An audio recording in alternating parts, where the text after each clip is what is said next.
నిబంధనల మేరకే మార్కెట్ స్థలం పార్టీ ఆఫీసుకు కేటాయింపు.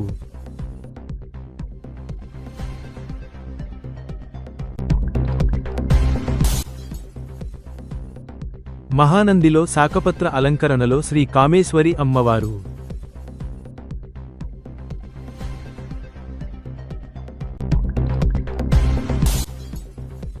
వర్షం కోసం గంగమ్మ తల్లికి బోనాలు సమర్పించిన రజకులు.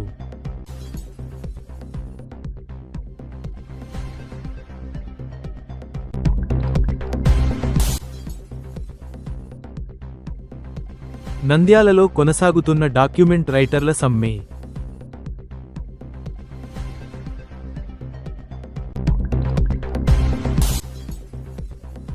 ఉచిత వైద్య శిబిరం. 300 మంది రోగులకు ఉచిత వైద్య పరీక్షలు నిర్వహించి మందులు పంపిణీ. డాక్టర్ అరుణ కుమారి.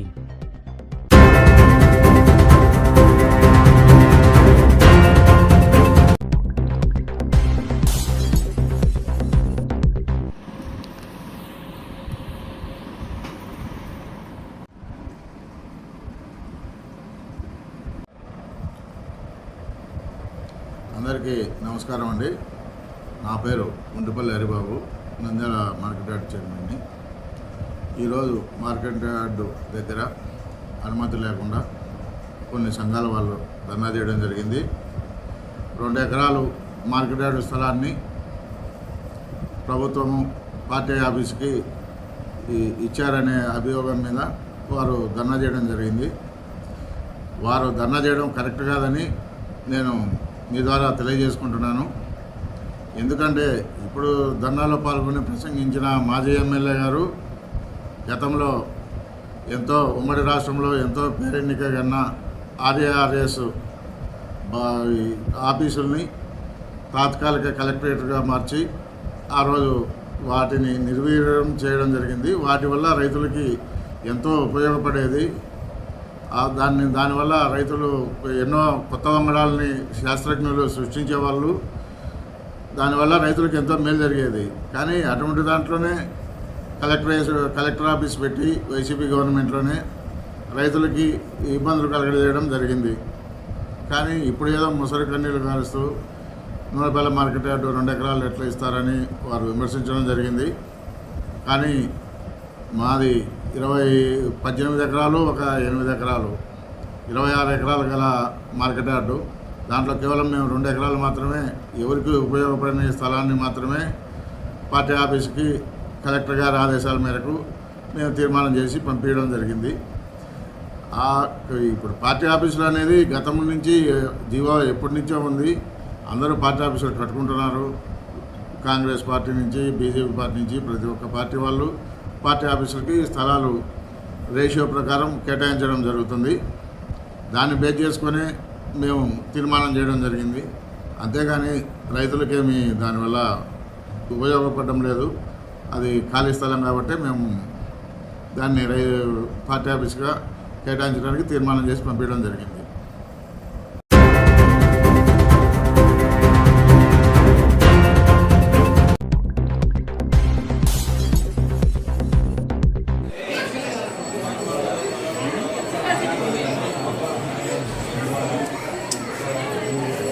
భక్తుల రద్దీ ఉండేటి అలంకారం కొంచెం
లోపల మీరు వచ్చారు లోపల చైర్మన్ సార్ వచ్చాడు.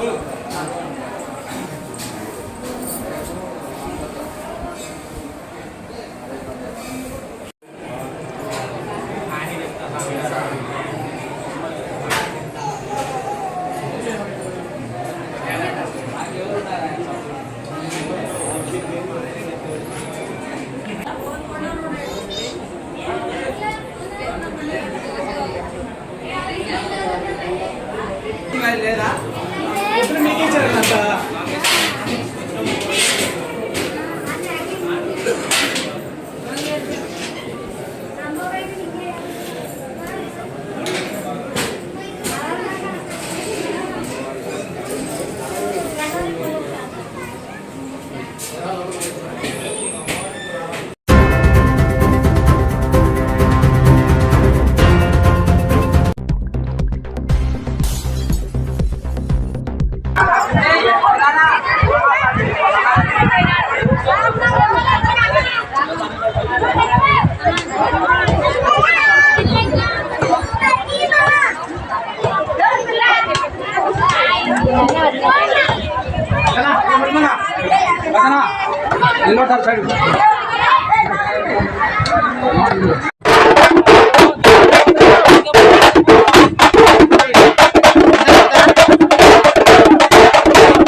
దొన్నిపాడు గ్రామంలో ఈరోజు వర్షాలు లేక దుర్భిక్షంతో పంటలు ఎండిపోతూ ఉంటే మా రజకులందరూ కలిసి కూడా ఐకమత్యంగా ఈరోజు బోనాలతో గంగమ్మకు బోనాలు ఎక్కించి దిగ్విజయంగా ఈ బోనాలతో వర్షాభావ పరిస్థితులతో వర్షాలు పడతారు చేస్తున్నారు. అంతేకాకుండా మా ఊరు తరఫున అన్ని మతాలు కులాల తరఫున మాకు ఎంతో సంతోషంగా ఈరోజు చేస్తున్నారు.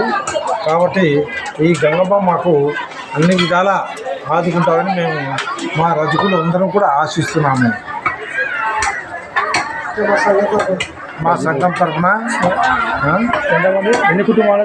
అన్ని కుటుంబాలు మా దొన్నిపాడు మండలంలో ఉన్నటువంటి అన్ని కుటుంబాలు మా రజక కుటుంబాలు అందరూ కలిసి ఐక్యమత్యంగా ఈ గంగమ్మకు ప్రతి సంవత్సరం మేము చేస్తున్నాము. అంతేకాకుండా మాకు సహకరించిన మా ఊళ్ళో అన్ని మతాలు అన్ని కులాలు కూడా మాకు ఎంతో సహకరించినాయి. కాబట్టి మాకు ఆ గంగమ్మ తల్లి ఆ వర్షాలు పడతాయని మేము ఆశిస్తూ బోనాలను దిగ్విజయంగా చేస్తున్నాం. దొర్లిపాడు గ్రామంలో ఉన్న రజకులం మేము ఈరోజు వర్షాభావం లేదని ఎన్నో ప్రభావం వల్ల మేము మా ఊరు తరఫున గ్రామంగా దొర్లిపాడు గ్రామంలో రజకులు మాత్రమే గంగమ్మ తల్లిని నిర్ణయించుకున్నాము. ఆ గంగమ్మ తల్లికి బోనాలకు ఏర్పాటు చేసుకున్నాము. మా గంగమ్మ తల్లి వర్షాలు కురిపించాలని చెప్పి మేము మా రజకులు మొత్తం 152 మంది కుటుంబాలు బోనాలుగా ఏర్పాటు చేసుకుని ఈరోజు దిగ్విజయంగా సంతోషంగా జరుపుకున్నాము. నమస్కారం.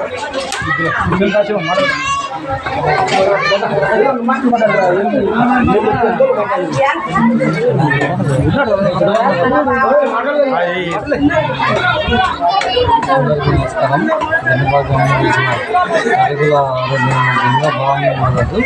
ఈరోజు వర్షాలు లేకపోవడం వల్ల గ్రామంలో ఉన్న రజకులందరూ కలిసి ఐకమత్యంగా అందరి కుటుంబాలు ఒక్కొక్క ఇంటి నుంచి బోనాలు తీసి ఆ గంగా భవానికి భారీగా సమర్పించడం జరిగింది.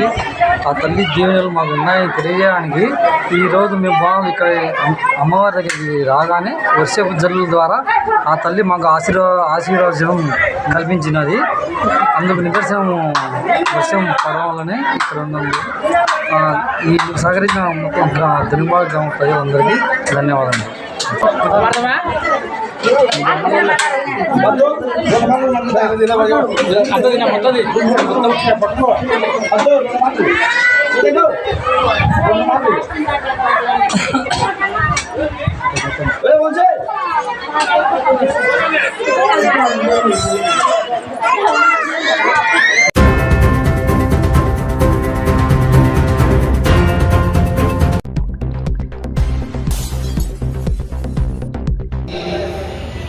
లేఖల ద్వారా కానీ మన సంఘంలో ఉంటూ వెండలు చేస్తూ ప్రభుత్వానికి నిరసన తెలుపుతున్నటువంటి పేరు పెట్టిన నా ఉద్యోగులకు ధన్యవాదాలు. ఈ రోజు వరకు కూడా ప్రభుత్వంలో ఎటువంటి కాబట్టి 31 తేదీ వరకు మన సమ్మెను ఇదే విధంగా కొనసాగించాలని చెప్పేసి తీర్మానించడం జరిగింది. ఈ తీర్మానాన్ని కట్టుబడి ప్రతి రేఖని మనస్ఫూర్తిగా ఈ సభ్యులు రిప్రజెంట్ చేస్తున్నారు.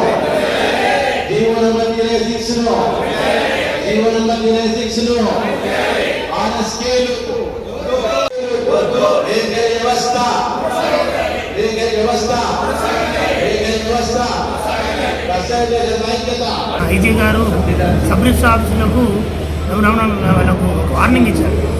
చేస్తారా బదిలీ అయిపోతారా? ఎలా చేస్తారండి? ఏ విధంగా అడుగుతున్నారు? మీరు ఏ సౌకర్యాలు ఇచ్చారని మీరు అడుగుతున్నారు? ఆర్ఎస్కే అంటున్నారు. ఆర్ఎస్కే ఎందుకు? అవే పని మేము చేస్తున్నాం కదా, వాటికి ఏం పనింది మీకు? ఈరోజు చిన్న చిన్న సౌకర్యాలు ఇచ్చి పెద్ద పని చేస్తారా, లేకపోతే బదిలీ అయిపోతారంటే ఎలా అవుతుందండి? మీకు కొంచెం అర్థం చేసుకోండి దయచేసి. ప్రతి ఒక్కటి మేమే చేస్తున్నాం, పీడీ మేమే చేస్తున్నాం, డాక్యుమెంట్ మేమే అడుగుతున్నాం, చలానా మేమే కడుతున్నాం, స్లాట్ బుక్ చేస్తున్నాం, అన్నీ చేస్తున్నాం. ఇన్ని చేస్తే కూడా ఓన్లీ తంబిచ్చి 10 నిమిషాల డాక్యుమెంట్ ఇస్తున్నారు అంటే అది మేము చేస్తున్న పని వల్ల మీరు ఇస్తున్నారు. మీరు సొంతంగా ఏమైనా చేస్తున్నారా? ఏం చేయట్లేదు. కానీ అది కూడా మమ్మల్ని చేయనీయకుండా ఎవరో ఒక 500-600 మంది కోసము కొన్ని లక్షల మందిని రోడ్డున పడేస్తారంటే అదెంత సరే. కాబట్టి దయచేసి ప్రభుత్వం వారు ఈ కఠినమైన చర్యను మానుకోవాలని, మా జీవన వృత్తికి అడ్డు రాకూడదని ప్రజల మూలకంగా ప్రజల తరపున మేము మీడియా తరపున మేము కోరుతున్నాం. లేఖలందరూ 20వ తేదీ నుండి 31 తేదీ వరకు సమ్మెను తలపెట్ట నిర్ణయించడం జరిగింది. అదేవిధంగా ఈ రోజుకు 8వ రోజు కాబట్టి దీని మీద ఒక నిర్ణయాన్ని తీసుకోవాలనే ఉద్దేశంతో జిల్లాలో ఉన్నటువంటి నంద్యాల జిల్లాలో ఉన్నటువంటి అన్ని సబ్ రిజిస్టర్ ఆఫీసులకు సంబంధించిన రైటర్లందరూ ఇక్కడ సమావేశం కావడం జరిగినది. అదేవిధంగా ఈ సమ్మెను సాగించాలా వద్దా అనే విషయాన్ని అందరూ ఏకకంఠంతో నిర్ణయం తీసుకోవడం జరిగింది. కాబట్టి 31 తేదీ వరకు ఈ సమ్మె కొనసాగుతుంది. ఈ సమ్మె దినాలలో మాకు సహకరిస్తున్నటువంటి ప్రజలకు, మా కక్షిదారులకు అందరికీ మా హృదయపూర్వక ధన్యవాదాలు.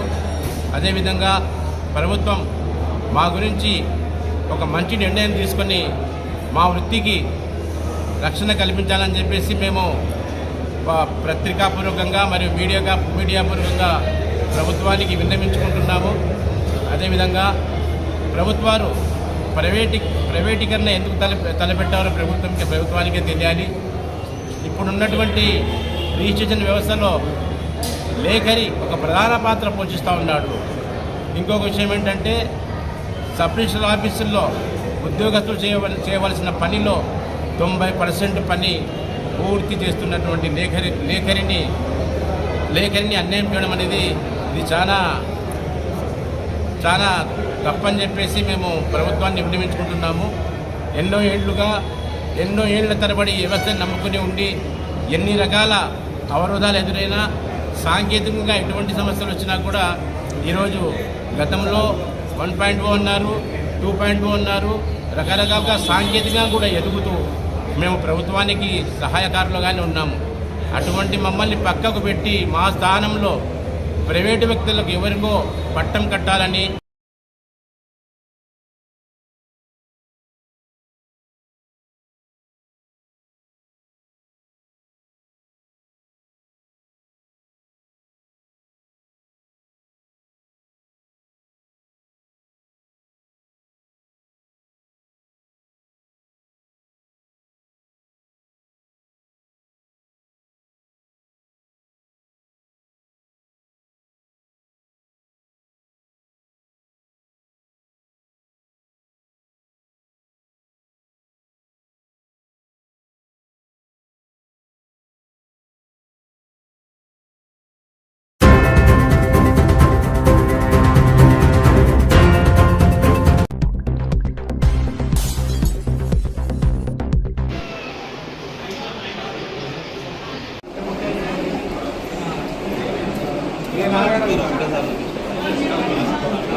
చెప్తే నేను ఆ డాక్టర్ దగ్గర పంపిస్తాను. ఏ సమస్య ఉంది?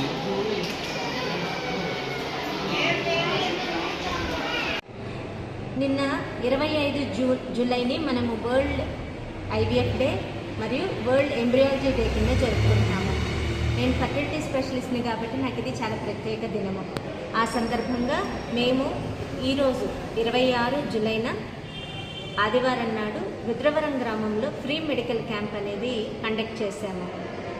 ఈ మెడికల్ క్యాంప్స్ అనేవి మా మెరవాటి మల్టీ స్పెషాలిటీ హాస్పిటల్స్ తరఫున 1 ఇయర్ నుంచి ప్రతి నెల పల్లెల్లో అట్లానే నంద్యాల టౌన్లో కూడా ప్రతి నెల ఫ్రీ క్యాంప్ అనేది కండక్ట్ చేస్తూ వచ్చాము. ఈ ఫ్రీ క్యాంప్ నందు ENT, గైనిక్, ఫర్టిలిటీ డాక్టర్ అయినటువంటి నేను, డెంటల్, ఆర్థో సేవలు అనేవి అందుబాటులో కలవు. ఈ ఫ్రీ క్యాంప్ సందర్భంగా మేము HB, RBS అనే రక్త పరీక్షలు ఫ్రీగా చేయడం జరుగుతుంది. అట్లనే BMD అని బోన్ డెన్సిటీ ఎలా ఉందనేది ఫ్రీగా చూడడం జరుగుతుంది. అంతేకాకుండా ఉచితంగా కూడా మందులు ఇవ్వడం జరుగుతుంది. ఈ సేవలను వినియోగించుకోవాలని నేను పట్టణ ప్రజలందరినీ కోరుతున్నాను. ఇంకేమన్నా? ఈ క్యాంప్లో దగ్గర 300 మంది పార్టిసిపేట్ చేశారు. మాకు ఫ్యూచర్లో ఈ రుద్రవరం మండలంలో మరలా క్యాంపులు నిర్వహించాలని మేము కూడా ఉత్సాహంగా ఉన్నాము. ఈ అవకాశాన్ని అందరూ వినియోగించుకోవాలని మరలా కోరుతున్నాను.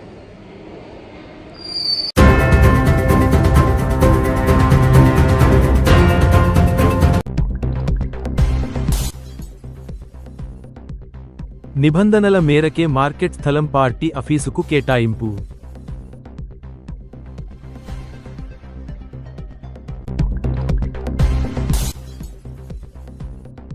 మహానందిలో శాకపత్ర అలంకరణలో శ్రీ కామేశ్వరి అమ్మవారు.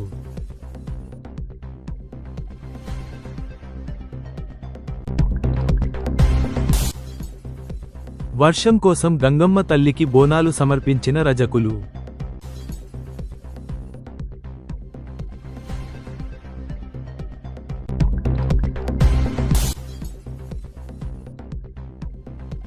నంద్యాలలో కొనసాగుతున్న డాక్యుమెంట్ రైటర్ల సమ్మె.